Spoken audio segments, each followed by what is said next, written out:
So day one, EOC in class review. Let's do this thing. And first thing we're going to start off with is exactly what we started off back in August. Like very beginning of August, my first thing I had to teach you was the nature of science. Should we be writing this down? If you wish, yes, this would be a good decision. Nature of science is honestly what we start off every science class with, and the reason why, it's kind of twofold. First off, it kind of connects all the other sciences, but also it does a really, really, really good job on making sure you don't mess up your lab procedures and all that stuff. And also, in just regards to your EOC, they can kind of ask you questions about the nature of science, no matter what the topic is, whether it be about cell theory or whether it be about mitosis or evolution or genetics or human like immune systems. Like all of it can fit in nature of science. So that's what we're going to try to do first. So let's knock out a few basic terminologies here at the beginning. First off, what is science? Well, science is the systematic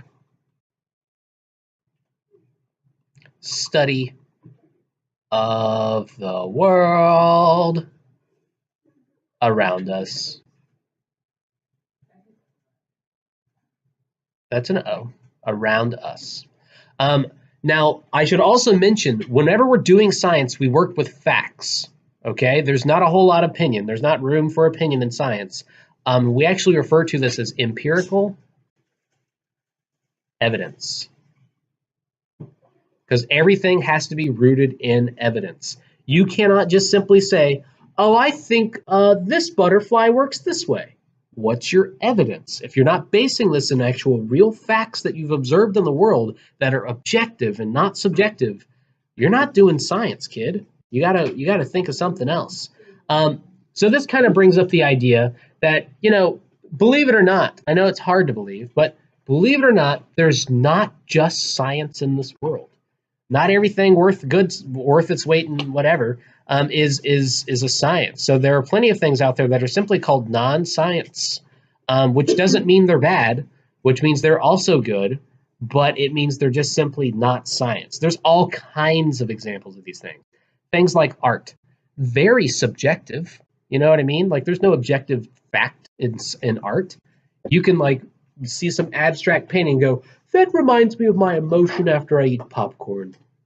But that's not true for another person. If I like the color blue and you like the color red, if I see a blue painting, I'll be like, that blue one's better than the red one. Ha! And you'll be like, it's just art, dude. It's up to interpretation. That's fine. Same thing's true with other subjects. Things like history, religion, philosophy, probably misspelling things. I don't really care. Philosophy, and philosophy. And then we have things like, I don't know, even math is not a science. It's a process of logic, which is derived from philosophy, but whatever. But then there's the weird ones that we're not a big fan of here in science. Pseudoscience. This is something that purports itself as science, but is truly not. Matter of fact, the word pseudo means fake. So it's simply a fake science. We also know that there's a lot of common examples out there. A really common one, something called astrology. I'm not saying astronomy, I'm saying astrology. This is like the idea that, oh, I know where Jupiter is, and I know my birthday is this day, and I know today I'm going to meet a long-lost friend because Jupiter's there. That it could be because you chatted with them on Facebook and said, hey, let's have lunch. But no, astrology would say it's because Jupiter's in that position. You with me? Yes. Also, another common pseudoscience that was more common in the past, it's not really around today, is something called alchemy. Yes, ma'am. Yeah, horoscopes, zodiac signs. There's even different cultures and nationalities have different versions of this. It's kind of funny because they all have the basic same like advice and events, but they study even a different calendar, which is suspect. But anyway, alchemy was the idea that you can convert one substance into a totally different substance. Like you could turn lead into gold. Not possible, but people would somehow change lead into like a golden color and try to sell it as gold, and they'd probably get hanged by a king who felt like he got deceived on the gold. Anyway, so we've got those three basic things. We can separate those, and they may ask you to do that on the EOC. If they don't, then good for you. But then there's like some key terms in science that matter a lot. First things first. I didn't really want to write this first, but it's what I wrote. Theory. A theory is basically an idea that has been repeatedly tested and not disproven. So you notice how I didn't say it was proven. I said it was not disproven, which is a double negative, which almost means the same thing as proven. But science doesn't prove anything.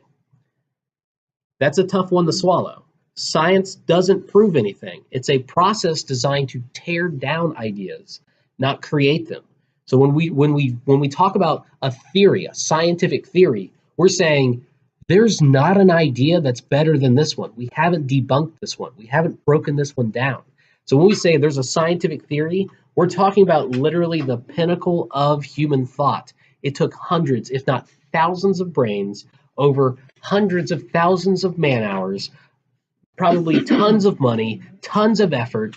It's truly a great piece of work. So when we say something like cell theory, you don't think of cell theory as being like a throwaway thing, right? Like that's really the idea that we're all made of cells, which most people wouldn't debate because you can look at them now. But cell theory, I do want to point out, has changed over time. So these can change. Okay, so as we acquire new information, we update the theory and we usually make it adjust. The postulates of cell theory haven't changed in like over 100 years. But, well, I mean, we've come across new information, we've seen new parts of cells, and it still holds up. We might have had to adjust some of our understanding of what cells are, but beyond that, we're doing okay. Also, like the theory of evolution, that's like the unifying theme in all biology. There's so much evidence that supports it, all empirical evidence that supports it, and it just keeps building the same case and keeps working the same direction. Then there's another idea, and that's called a hypothesis. A hypothesis. A hypothesis is basically one of those ideas, and basically it is a well, it usually is phrased that way, but we're going to get more specific. We're going to say it's a prediction that can be tested. And that's the main thing, is that you can test it. Anybody can make a prediction on anything. I can predict who I think is going to win the World Series this year. But that's not based on any actual evidence I have. I'm just throwing out a name, and I might be right. But an idea that I can test this, that is the defining characteristic, because that makes me think about it in a certain way. Usually when we write a hypothesis, we write it as an if-then statement. And usually, if a hypothesis basically gets not disproven, well, by golly, you could end up with a theory. Hypotheses can basically become what theories are. So that's kind of the development of those thoughts there. So we've got some basic terms out of the way. We're feeling pretty good, right? So the grill's hot. Now we're going to get the hot dogs out of the fridge. We're going to get some burgers. We're going to throw them on there. We're going to start some sizzling. You ready? Me too. All right, let's do this. So, talked about the nature of science. Now let's talk about the main thing called the scientific method. This should be second nature to you at this point, but just in case, we're going to go through the whole thing again. Every time we start with any kind of process in science, we always start off with either a problem or a question. And these could be anything. They can range. You could have like something like, why does cockroach crawl up wall? Right? Well, why? How? Right? I can do tests to try to maybe figure that out. Also, the problem could be, I have a big truck. How do I get across this river? Do I use bridge? Do I use barge? Do I just drive truck and river? Like, what happens? These are all questions. These are things that we can learn stuff about. This always leads to a hypothesis. But I don't want you to think that's the only thing that happens here. You don't just say, how cockroach crawl up wall. You actually have to think about what's going on in that process, because more than likely, somebody's asked the same question before you. So this involves a lot of research. The more research you do, the better of an idea in your mind you can have. You have a lot of background information you pull upon, and then basically you can say, has somebody already answered why the cockroach does that? Can I describe maybe now what surfaces it can and cannot crawl on? Oh, that sounds like a thing I could test, and it could be kind of fun. So research is a key role, and it keeps happening, and it kind of happens throughout this entire process. After you develop a hypothesis, we design the actual experiment. Now, when we design an experiment, I'm just going to like write down the portions in here. We'll do a whole nother thing about this real soon. But we have 4 portions. We have the independent variable. We have the dependent variable. We have the control, or sometimes called the control group. And then we have the constants.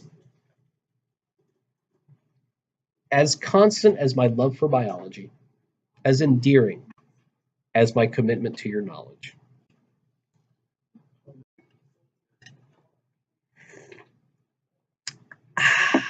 Delicious.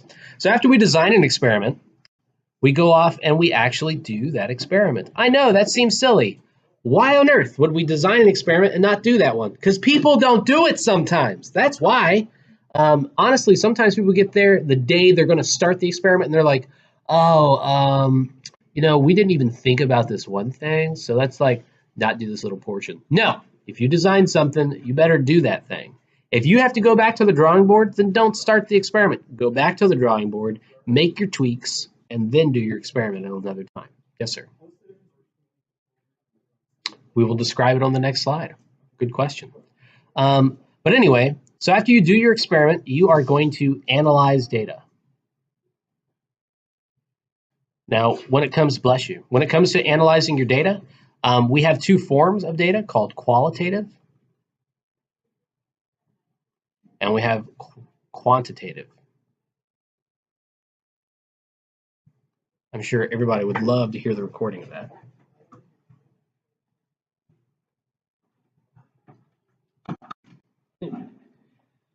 So we have those 2 forms of data. Qualitative, meaning literally the word quality, which is basically a description.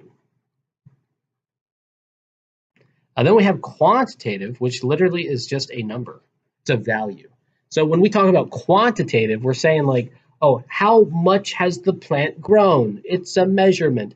Oh, how far can cockroach crawl up wall? Right? Maybe, I don't know. Depends how big wall is. I'm just dropping some key phrasing in there. It's nice. Qualitative just describes some kind of characteristic that really you can only tell through experiencing it. A color change. If you're like doing a flame test, maybe it'll turn from red to a blue color. That's something you can describe. It's a lot easier saying that than just typing out some numbers. That's hard to understand. The quality of smell after the flame test, oh, it smells like sulfur and soot. Oh, I know what that smells like. Thank you. I don't know what for means if it's a smell, right? So qualitative is very important. And we also do some cool things like make graphs or charts or even tables, guys. No chairs, though. And then after you analyze your data, you form a conclusion. Now, your conclusion doesn't mean you're actually done, because your conclusion is actually based way back to the beginning of the hypothesis. Now, once again, we don't prove or disprove anything in science. So, well, I guess we do disprove, but we don't prove anything in science. So we can't say, my hypothesis was proven right. So we're not going to say right and wrong typically. What we technically phrase it as is we'd say we either accept our hypothesis or we do not accept. If you do not accept,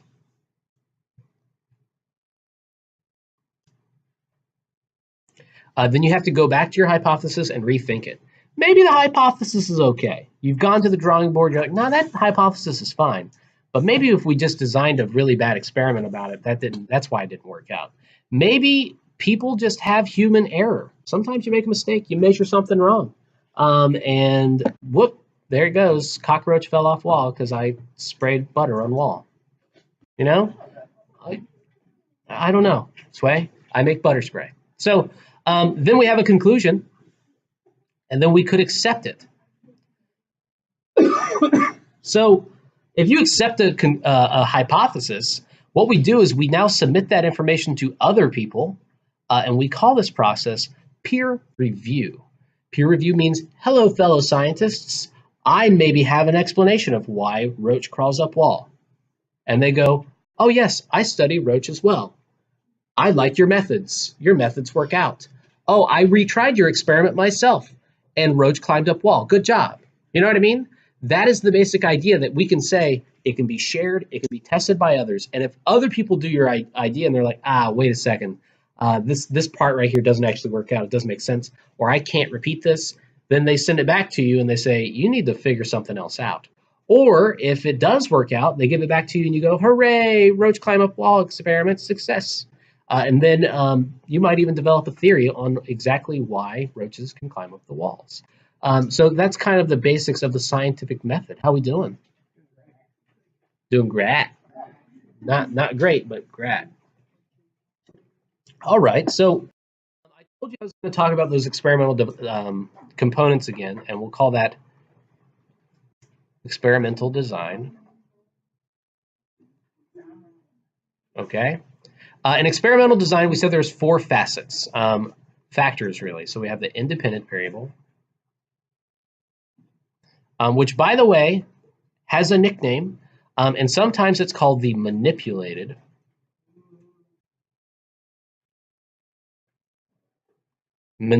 variable. And this basically means it's the factor of the experiment we change. It's the thing that we test. We could say, well, what surface does roach climb best? Okay, well, we could make it a brick wall or a painted wall or a wallpaper wall or a tree. You know what I mean? Whatever it is. But every single test we do is going to have other factors remain the same, but we're only going to change that one thing. We influence that. We expect different results, but that's what we influence. That's what we do. For a dependent variable, sometimes it also has an AKA. It's sometimes called the measured variable, which would be the factor we measure as a result. It's literally the actual outcome of the experiment. So did roach climb all the way up the wall? Did it only get halfway up the wall? Did it get 3/4 of the way? Did it get lost and confused and like go back to the floor? Those are the results. That would be the dependent variable. Then we have the control, which is sometimes called the control group. And this is what we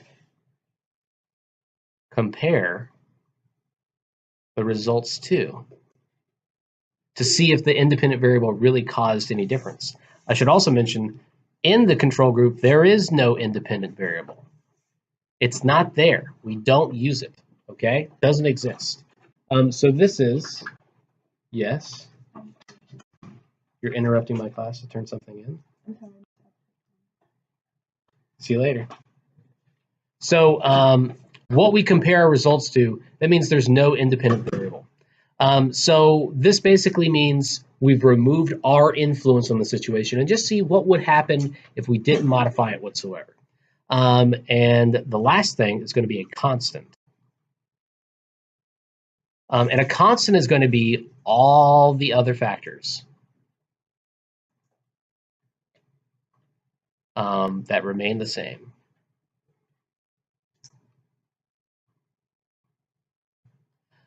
Basically, in our roach climbing experiment that I suddenly weirdly designed, we're going to use the same kind of roach, the same species, maybe even the exact same roach. We're going to make sure that they're exposed to the same living conditions. We're going to make sure that, they always have the same kind of food. They're always fed before they do the experiment. We're going to make sure it's the same temperature in the room. All of that stuff is the same, right? So let's walk through another wonderfully drawn experiment. Oh, yes. Potato chips. No, they're not cockroaches. They're potato chips. Oh, wait, they're suddenly cups. Yeah, I know. I use the same example every time I do this, but it's awesome. I made somehow muffins. So I have cups with soil in there. It's the exact same kind of soil, same exact size cup, same kind of seed. I'm exposing them to the same conditions, namely the same amount of light. And I made a prediction. I said seed grows with more water, not less water. I don't know why I speak like caveman, but me do. It good. So let's say in this one that I have just 1 drop of water, it grows a little bit. And the other one, I'm going to add, that looks like an 8. And the other one, I'm going to add 4 drops of water. And then I have plant grow, and I make a little clover. Yay, clover. And then in this one, no water. And I might see like, but then nothing really. Okay? In my little experiment here, what is my independent variable? What do you think, Adam? It's the waters. It sure is. Because that's the thing I influenced. I changed it. What about the dependent? Oh boy. DV. Abigail? Yay, the plant, right? Growth of the plant. We could phrase it any way we want to. If I want to say how tall it was, cool. If I want to say how many leaves are there, cool. If I want to say how much mass has the plant gained over this period of time, cool. Doesn't matter. And then I've got my control. Who know what control is? Other Abigail? Yeah, the one with no water.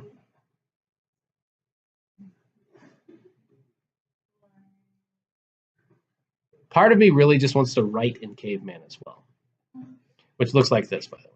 You ready? A little bit, yeah. And then we have constants. You guys should see my signature. Anyway, constants, that's literally all the other things. Yeah. The size of the cup, the seed, the soil, the pH of the water, the pH of the soil, the amount of light, the temperature, whatever. It's all the same. Those are going to be the constants. Yay, we did it. Can I move on to now basic chemistry? Yeah. No questions? Mm-hmm. Oh. You know what? We'll just call it basic chemistry. I get it, because it's pH. Basic pH. I broke. So, let's look at it this way. We said there's little portions that make up everything called atoms. Literally, these are the building block of all matter. Now, I understand we studied cells pretty extensively. These are way, way, way smaller than cells.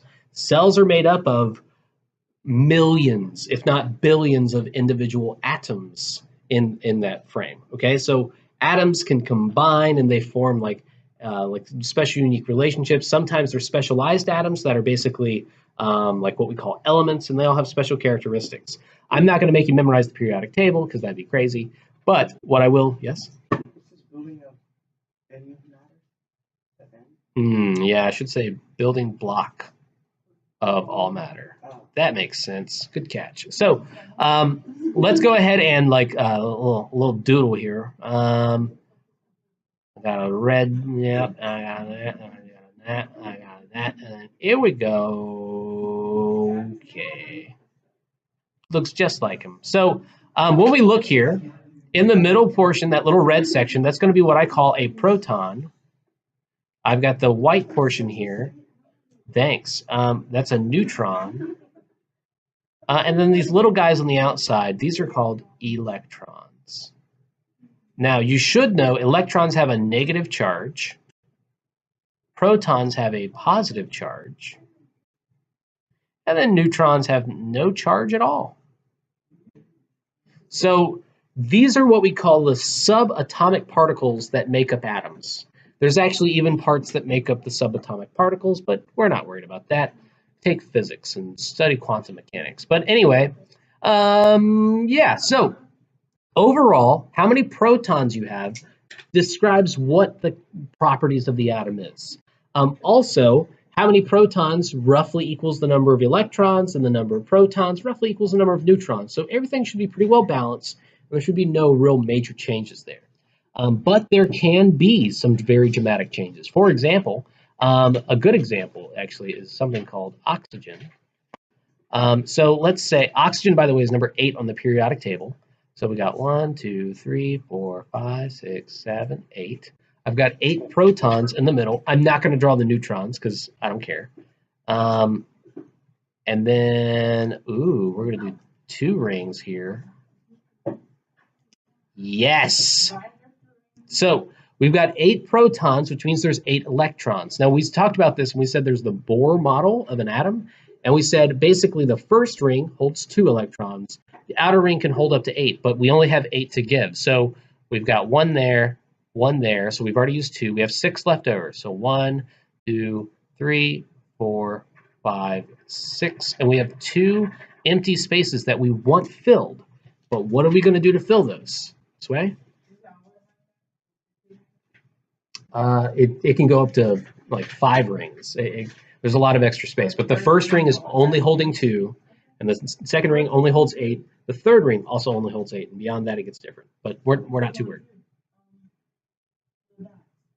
Yeah. So this inner ring, right? This little inner ring, that's what we call an orbital. The first closest ring to the nucleus, the center of that atom, can hold 2 electrons. So you can see I put 2 little dots there. So of the 8 electrons that oxygen already has, 2 already used up there. That means the other 6 get to go on the next ring. The next ring can hold 8 electrons, but it always tries to fill it from the inside to the outside.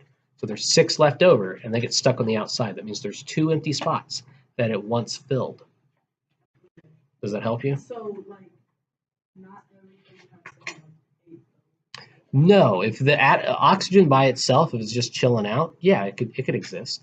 But the truth is, in a lot of cases, oxygen is kind of weird. It's what we call a diatomic atom.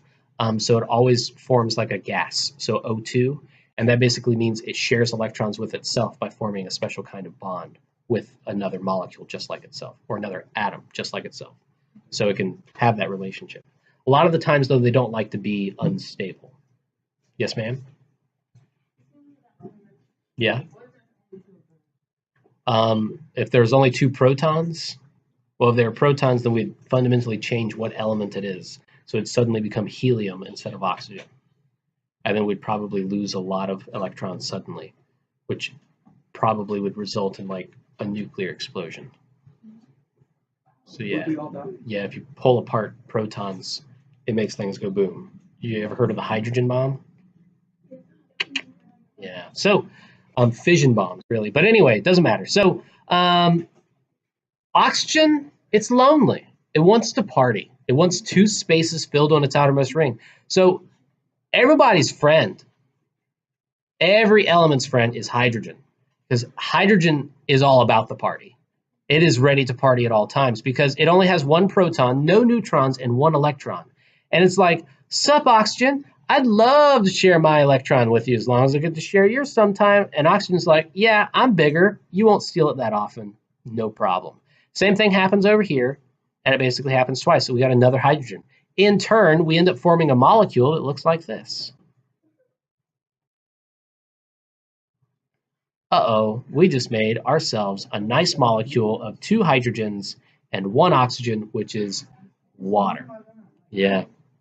The other thing interesting about this is that overall, each of these little hydrogens end up being slightly more positive, and this side ends up being slightly more negative, which we call, if we split it in half, you can see that there's a divide there. It's not equal.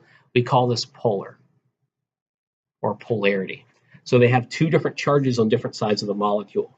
This influences a lot of crazy things. But before I go any further, going back here, when I said this hydrogen wants to stick here, that's what we call a covalent bond. And a covalent bond means you share electrons. There's also another kind of thing out there, and it's called like in salt, NaCl, sodium chloride. That's called an ionic bond.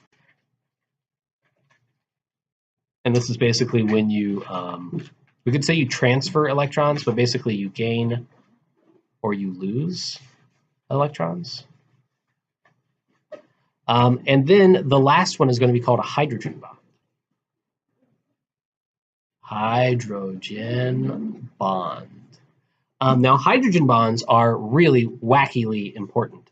As a matter of fact, they're the reason that water sticks to water. So if I look at a water molecule and I look at another water molecule, they will attract to each other because this side's more positive, this side's more negative, and they'll hang out with each other. This can happen up to 4 times, by the way, as it's positive and negative, and this can happen in the opposite direction. So we've got positive and negative, and we get our Mickey Mouse again, and that's positive and negative. So they all hang out with each other. Up to 4 possible hydrogen bonds between water molecules. Hydrogen bonds, they 100%, y'all. Okay? They keep it 100. Do you understand? Yes, Adam. Well, yeah, there are peptide bonds, there are double bonds and triple bonds, which are all variations of covalent bonds, but you don't have to know those for right now. If you take chemistry, though. Anyway, so hydrogen bonds is basically the attraction of polar substances.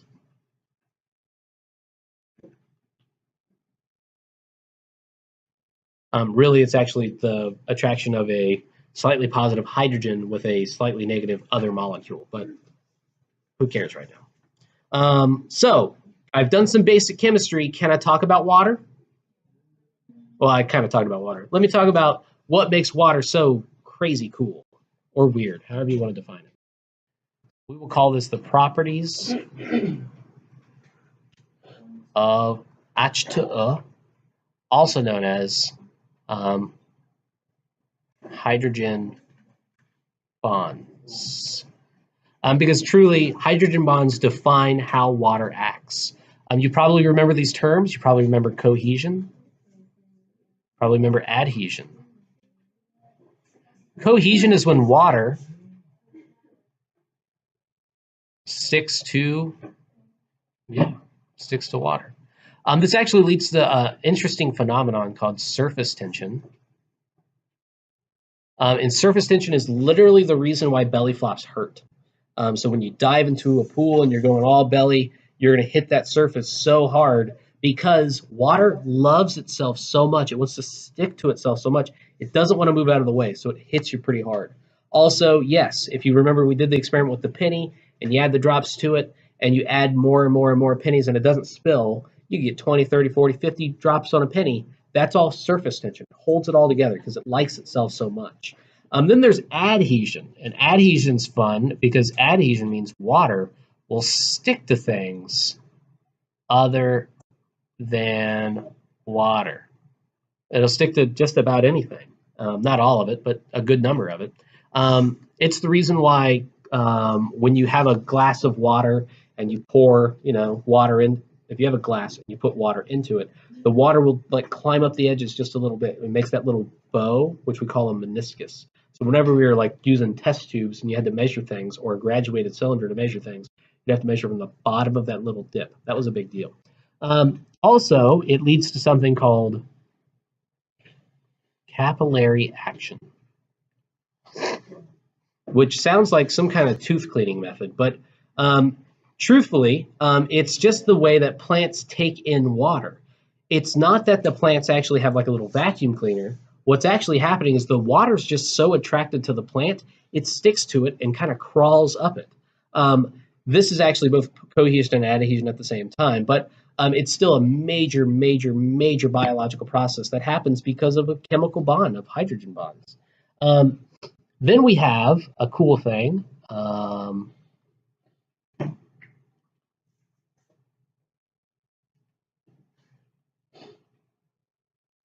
So when water freezes, it expands. So frozen water expands. And that's because like if it's a fluid, okay, it takes like space and it like, sometimes it's close, sometimes it's far away, and they're moving all random directions. They're going wherever they want. Okay, that's when it's a fluid, when it's a liquid, right? But whenever it's a solid, it evenly spaces itself out, and it takes up more space when it does that. Okay, this lattice structure is the reason why ice acts as an insulator and is less dense. So that's why ice floats, and that's why, like, if a lake's frozen over, only the top portion is frozen. The bottom portion isn't, because it stops that cool air from getting any deeper, because it literally acts as a barrier. It's also the reason why igloos can conserve heat. People can survive in an igloo that way. And then it also does another really cool thing in that it is capable of having high specific heat. It's also sometimes called high heat capacity. And this basically means it resists change in temperature, which basically means it's the reason why if you go outside and it's below freezing, you don't turn into an ice cube. It's also the reason when you reach inside to grab those delicious cookies that you made for Mr. Olson out of the oven, your arms don't suddenly vaporize and become gas, which is pretty rad. I like that. Yes, all of you have. Or you're supposed to. But anyway, all.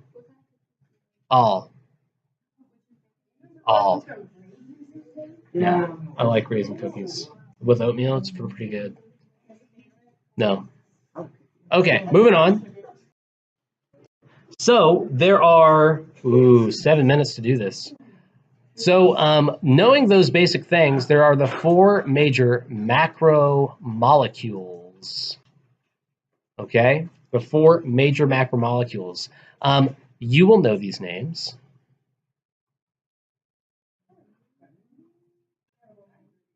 Carbohydrates, lipids, protein, and everybody's favorite, nucleic acids. So when it comes to carbohydrates, we want to know what makes them up, which we call a monomer.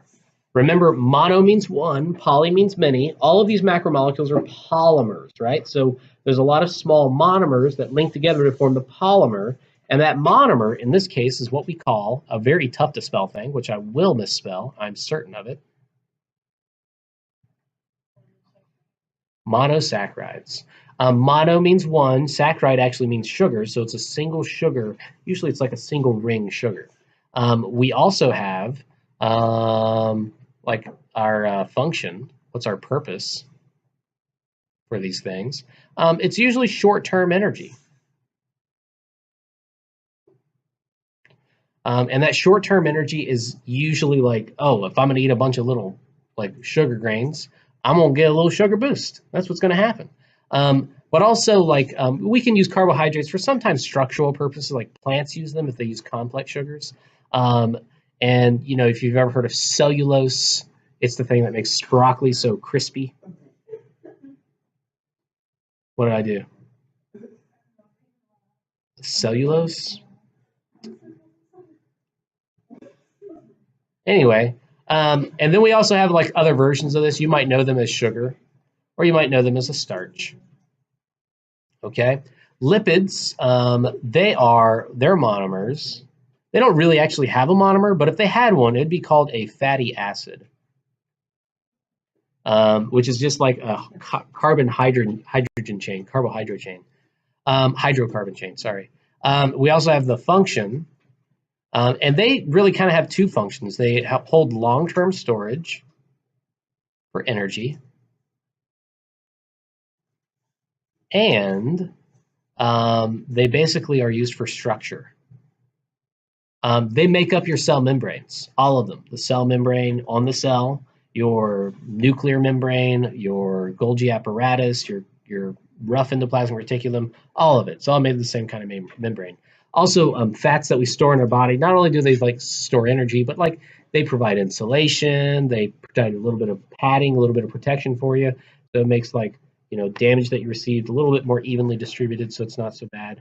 You know these as other names like fats and oils and maybe even a wax. They're all going to be the same thing. Then we have protein. Protein, the monomer that make these up, I told you to get a tattoo of it earlier this year, actually last year, whatever. They're called amino acids. So hopefully your tattoo wasn't in henna and it was a real thing, because you should never forget it. Also, the function of these guys, honestly, they do everything. They do it all. You can't have any form of cell communication without them. You cannot possibly blink an eye. You can't use a muscle. You can't, they act as receptors. If you remember talking about antibodies when we were doing the immune system, your hair is made up of protein. Your muscles are made of protein. Your skin has proteins in it. Your eye color is proteins. Literally, almost every feature about you is based on proteins. So they do all of it, everything. And you know them as like meats and stuff like that. Anyway, the monomers for a nucleic acid, they are basically going to be these wonderful things called a nucleotide.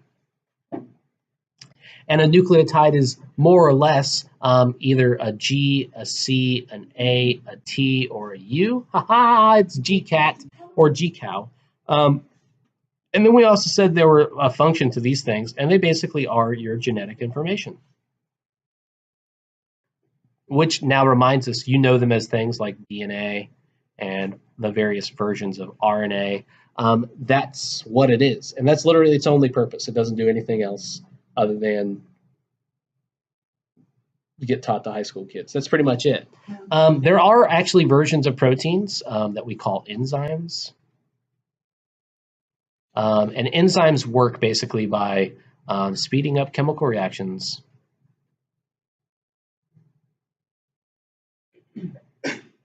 by lowering activation energy. So yeah, there you go. We'll talk more about enzymes when we come back tomorrow, but just the basic idea is activation energy is the amount of energy required to start a breakdown or a chemical reaction.